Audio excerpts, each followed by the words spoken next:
How to program Verizon Fios remote to TV. So to program your remote control, first point the Fios TV remote toward the Fios TV, one you wish to pair with. Press and hold the play and pause and O buttons at the same time. Release the buttons when the blue light starts flashing on the Fios TV voice remote, and when the blue light stops flashing on the Fios TV remote, your TV is connected with your remote and ready to use. Now, to control your TV or audio using your remote, first go to Menu, Settings, Voice Control, and then Fios TV Voice Remote, Program Voice Remote Automatic Setup. So once the automatic setup completes, you'll see a success message in the top right of the TV screen.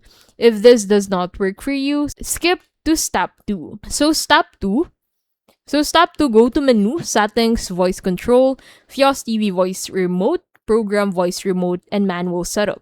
Select your TV or receiver brand and model and follow the steps, and you will see a success message in the top right of the TV screen when the setup is complete.